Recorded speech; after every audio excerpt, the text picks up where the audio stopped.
송은재TV 시작하겠습니다. 최근에 고발 사주 의혹이 터지면서 여론도 크게 출렁이고 있고 여론에 대한 관심도 높습니다. 또 이 고발 사주 의혹이 어디로 번져가느냐? 고발 사주 의혹이 보도되자마자 몇 시간도 지나지 않아서 민주당에서 집중적으로 윤석열 후보에 대해서 공격을 퍼부으면서 고발 사주 의혹이 윤석열 게이트다 이렇게 이름이 됐습니다. 그런데 하나 둘씩 이제 사실들이 드러나면서 김웅 게이트 아니냐, 김웅이 핵심 키맨이 아니었느냐 라는 것이었는데, 이제는 조금씩 뉴스버스 게이트다 라는 얘기들이 나오고 있습니다. 그러니까 뉴스버스를 중심으로 해서 여야의 국민의힘, 민주당, 윤석열 죽이기에 나선 흔적들이 계속해서 드러나고 있습니다. 이 대목에서 많은 사람들의 관심이 여론조사입니다. 이 고발 사주건을 계기로 여론은 어떤 흐름을 보이느냐, 그리고 모이는 자리마다 여야 대선 후보는 누구로 정해질 것이며 본선 대통령 선거에서는 누가 이길 것 같으냐. 물론 여기에는 많은 팩트들, 또 많은 분석, 개인적인 성향이나 어떤 통찰력 이런 것까지 모두 포함해서 이제 누가 대통령이 될 것 같으냐 이렇게 많이 묻습니다. 저는 이렇게 봅니다. 민주당 후보는 이재명, 국민의힘 후보는 윤석열, 이재명과 윤석열이 대통령 선거에서 붙을 것이다. 그 결과는 정말 모르겠다. 이건 저의 주관적인 예측입니다. 그러면 여론조사가 어떻게 움직이고 있는가를 한번 살펴보겠습니다. 오늘 아침에 발표가 됐습니다. 여론조사 기관인 리얼미터가 오마이뉴스의 의뢰로 조사한 결과입니다. 지난 6일과 7일 전국에 2019명을 대상으로 조사를 했습니다. 이 리얼미터 조사는 2000명이 넘기 때문에 표본이 그 부분은 좀 가치가 있습니다. 일단 리얼미터 조사 결과부터 여러분들에게 소개를 해드리고 여러분들과 함께 분석을 해보고자 합니다. 여야 후보 모두를 넣은 선호도 조사, 가장 중요한 것이죠. 선호도 조사에서는 이재명이 상승세를 보이면서 27%로 1위입니다. 윤석열이 하락세를 보이면서 24.2%로 2위입니다. 3위는 홍준표 후보가 이낙연을 제치고 15.6%, 아주 급상승하고 있습니다. 이낙연은 13.7%, 이재명, 윤석열, 홍준표, 이낙연 이런 순서입니다. 홍준표 후보는 무려 8.1%포인트 올랐습니다. 정말 급상승하고 있습니다. 요즘 가장 관심도 많고 일부 언론에 의해서 많이 왜곡되기도 하는 국민의힘 후보 적합도, 이게 지금 역선택 때문에 가장 관심이 많죠. 먼저 민주당을 보면 이재명이 34.9%, 이낙연이 26%, 민주당은 이재명 대세론으로 굳어지지 않느냐 이렇게 보입니다. 그 다음 관심이 집중되는 홍준표 32.6%, 윤석열 25.8%. 국민의힘 후보만으로 적합도 조사를 했을 때 홍준표가 윤석열을 앞질렀습니다. 그러면 이같이 국민의힘 후보만 넣었을 때 홍준표 후보가 윤석열 후보를 크게 앞지른 것에는 역선택이 굉장히 영향을 미쳤다. 역선택 부분이 굉장히 많을 테고, 또 이 역선택의 흐름이 전체적으로 밴드웨건 효과라고 하죠. 전체적으로 홍준표 후보로 집중되는 많은 영향을 미쳤다. 이렇게 분석을 하고 있죠. 그럼 도대체 얼마나 영향을 미쳤느냐? 국민의힘 지지층만을 대상으로 해서 국민의힘 후보들 지지율 조사를 한 부분에 있어서 여기서도 홍준표 후보는 리얼미터는 2주마다 여론조사를 하니까 지난 8월 말에 비해서 14.5%포인트 급등한 31.3%였습니다. 하지만 윤석열 후보는 48.8%로 여전히 윤석열 후보가 과반을 넘지는 못했지만, 지금까지는 윤석열 후보가 50%대 60% 가까이 국민의힘 지지층에서는 윤석열 후보가 앞서갔는데 48.8%, 많이 내리긴 했지만 여전히 31%대인 홍준표 후보보다는 크게 앞섭니다. 특히 홍준표 후보는 민주당이나 열린민주당 이런 여권 지지층에서는 지금 지지율이 50% 가까이 얻고 있습니다. 그러니까 여권에 있는 지지층들은 지금 홍준표 후보로 몰아주기를 하고 있다. 윤석열 후보는 여기에 한 자릿수 지지율 정도를 얻는 것으로 여러 개의 여론조사 결과를 보면 나타나고 있습니다. 홍준표 후보에 대해서 여권 지지층들이 몰아주기를 하고 있다. 그래서 이제 역선택 얘기가 나오게 되는 거고, 역선택이 도대체 어느 정도 영향을 미치느냐. 역선택이 직접 영향도 미치기도 하지만 이 역선택의 직접 영향을 바탕으로 해서 홍준표 후보가 밴드웨건 효과를 누리고 있다라는 부분은 분명해 보입니다. 또 국민의힘의 후보 경선에서 최종 경선, 3차 경선 룰이 국민 여론조사 50%, 당원 50%인데 국민 여론조사에서는 그 질문을 1대1, 여권 후보와 1대1로 붙었을 때 누가 가장 경쟁력이 있느냐 이렇게 묻기로 했으니까 1대1 가상 대결이 아주 중요합니다. 여야 후보의 1대1 가상 대결, 그중에 민주당은 이제 이재명 후보로 거의 굳어져 가고 있습니다. 이재명을 대상으로 해서 윤석열과 홍준표가 어느 정도 경쟁력을 보이느냐, 이게 아주 중요한데 그 결과는 윤석열과 이재명을 붙이면 윤석열은 39.6%, 이재명은 38%, 소폭이긴 하지만 윤석열이 앞섭니다. 하지만 홍준표와 이재명을 가상 대결로 붙이게 되면 이재명이 37.4%, 홍준표 33.4%, 좀 차이가 나게 이재명이 여전히 앞서는 것으로 나타나고 있습니다. 리얼미터를 비롯해서 한 가지 여론조사 결과를 가지고 판단할 수는 없습니다. 지금 여론조사는 상당히 왜곡도 있고 실수도 있고 워낙 여론조사 기관도 다양해서 한 가지만으로 판단할 수도 없고 전체적인 흐름을 보는 것이 맞다. 그런 점에서 어느 일정한 수치에 매몰되기보다는 전체적인 흐름을 보는 것이 맞다. 그렇다 하더라도 두드러지는 것은 민주당에서는 이재명 후보가 대세론을 형성하고 있다. 굳어져 가고 있다. 국민의힘에서는 홍준표 후보의 지지율 상승세가 놀라울 정도다. 급등하고 있다. 윤석열 후보는 정체 내지 하락하고 있다. 그 원인은 뭘까라는 것입니다.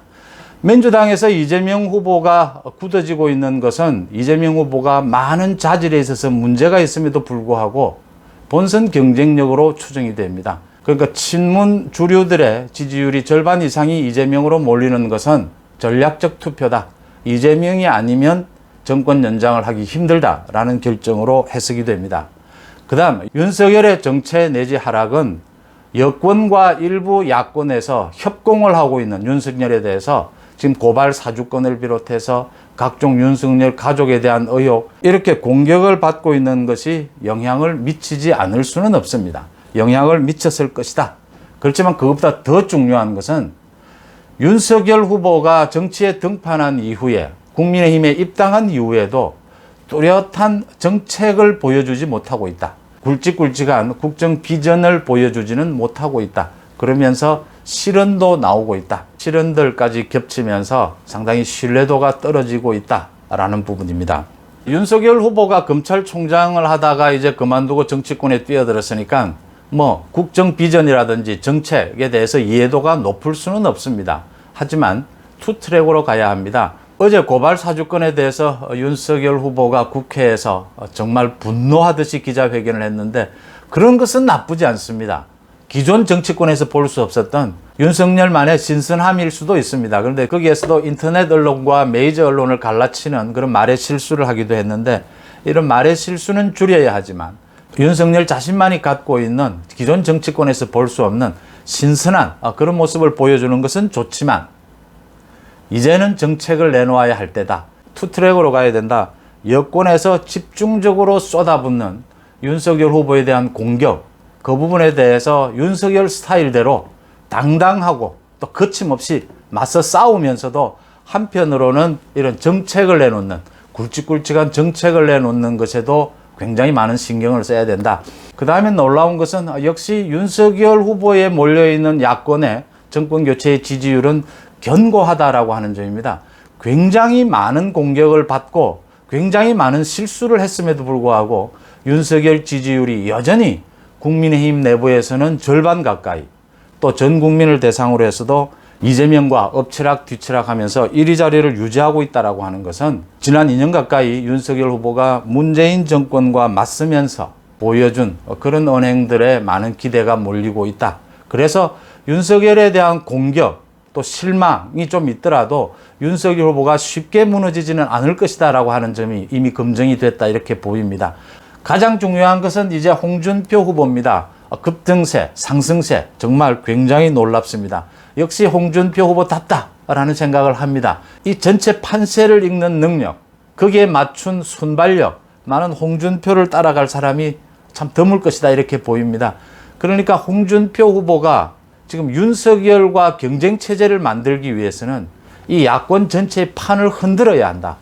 이 판을 흔들기 위해서는 국민의힘 지지층에 호소해서는 어렵다라는 것을 홍준표는 알은 것이죠. 그래서 2개월 전부터 홍준표는 지속적으로 민주당에서 윤석열을 공격하는 그 지점에 맞춰서 윤석열에 대해서 집중적인 공격을 했고, 또 더 나아가서 민주당 지지층을 겨냥한 여러 가지 언행들, 시그널을 보냅니다.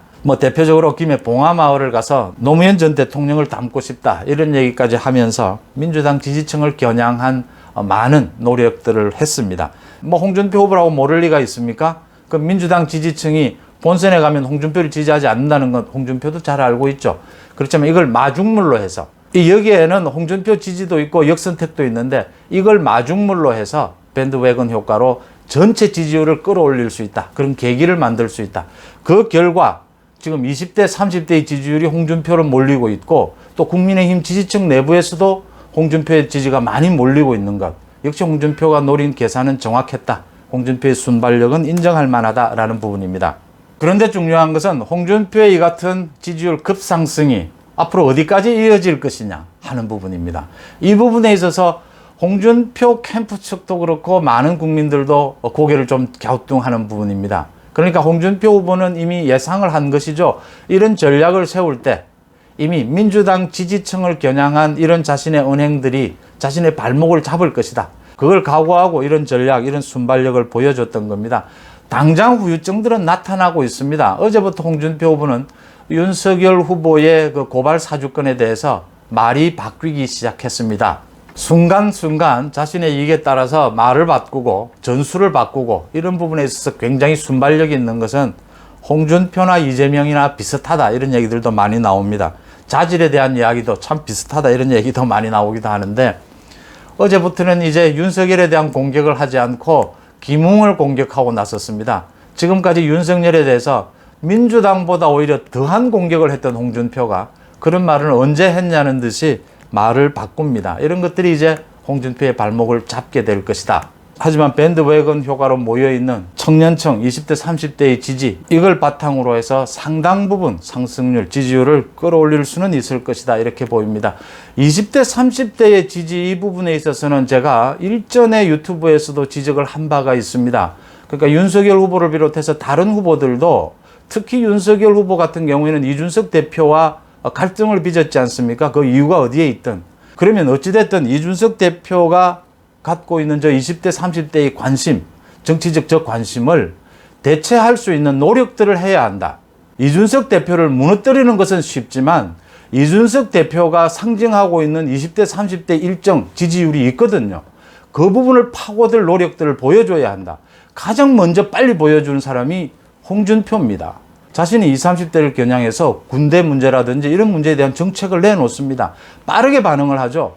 이재명, 홍준표가 닮은 점이 그 점입니다. 좋게 이야기하면 순발력, 나쁘게 이야기하면 좀 얍삽하다고 해야 되나요? 자신의 조그마한 이익이라도 있다면 언제든지 전술 전략을 바꾸고 자기 말을 바꿀 수 있는 사람들입니다.